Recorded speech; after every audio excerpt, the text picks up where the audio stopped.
Back at the Centennial Regional Arena, I'm Tyler King alongside Nathan Crosby as we get set for Game 2 of the AJHL South Division Semifinal, this best-of-7 between the Brooks Bandits and Drumheller Dragons. Nathan, last night, a huge win for the Bandits, 6-1 over Drumheller. Not a surprise to see the team with home ice advantage and the defending league champs win that game, but for them to do it in such convincing and almost blowout fashion, I think caught a lot of people by surprise.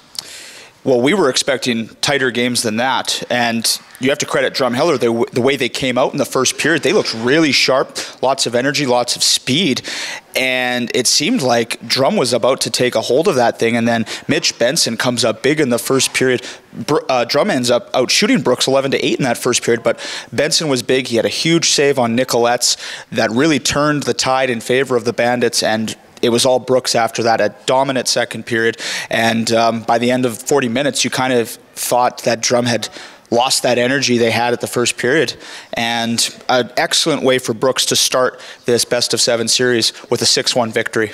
I want to talk a bit about something just quickly we mentioned yesterday in our game preview, which was the need for scoring depth from the Bandits. We said they couldn't just rely on the Jammernick-Massey-Hancock line. That line scored again, as they are wont to do now, but the big guns came through. And when we saw Will Guerin reunited with Nick Hamry and Connor Jean, boy, did they show off their first-line capabilities. Yes, and it wasn't relying on the Jammernick-Massey and Hancock line like in Game 3, which was the best line for the Bandits. Totally different story in this game. We saw scoring from everywhere. 6 different scores in this game, even some defensemen chipping in. With a beautiful goal from Brandon Scanlon. His mom was in attendance, which was awesome, I'm sure, for that family. But also you look at, I thought the Tice Vachon Plessy line, very effective in this one. And then Nick Hamry, who didn't get to play a single game in the first round series against Canmore. Well, he was excellent last night, scoring the second goal of the game. Connor Jean, he got his first points of the playoffs. He scored the first of the game. I believe he had a 3-point night too. So excellent night all around for your veteran players, which was key for Brooks coming into the series. You needed your veterans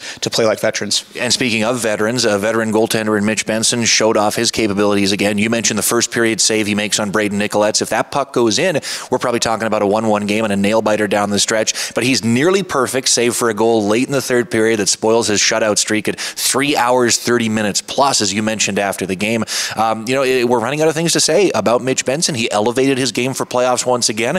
He didn't have to in that game because he got a lot of run support, but tonight I think he's going to be tested just as much because the Dragons have proven they can still get lots of rubber towards that Bandit net. They did have nearly 30 shots in Game 1, so Benson's still got to be good. And he was excellent in the first period. I thought he was the best Bandit in that first period last night, especially with Drum out shooting Brooks. First time in the playoffs that Brooks has been outshot in a period. So, yeah, he was excellent in that game. And you look at on Drum's side of things, they only had the 2 power plays last night, and that seems to be the Dragons' bread and butter. They have a really strong power play in the regular season, and was kind of quiet last night. And you have to think the 2 chances they had, Benson was one of the best penalty killers. And so, from Drumheller's perspective, to me, there are 2 main questions. One is, kind of a two-parter, will their power play get more opportunities? And when it does, will it break through the same way it did against Brooks in the regular season? It was 31% against Brooks in the regular season. Last night, 0 for 2 in Game 1. And the second question is, who do they start in net? Because after pulling Hunter Verostic after the second period, Dane Dow comes in, pretty good at the start, and this was the case for all the Drumheller goalies. Really good starts to periods, and then the Bandits would break through with a couple of goals midway through or late in a period. It might be kind of a pick-your-poison situation because the Bandits threw a lot at the Dragons, regardless of which goalie they had in the net. Yes, and I don't know if you could pin the Dragons' loss in Game 1 entirely on the goaltending, outside of maybe the Scanlon goal, which I believe was the last one that Verostic let in. I thought he was actually pretty good in this game, but then Dow starts the third period, and he's had some success. He's played well against Brooks this year. He was in net when Drum beat Brooks in the final game of the season. So your guess is as good as mine who Kevin Hasselberg starts tonight. I think if he does go with Verostic or Dow, it's going to be a short leash. Game 2, tonight, 7 o'clock at the CRA. Tickets are available online at tickets.brooksbandits.ca as the Bandits try to take a 2-game stranglehold on the South semifinal.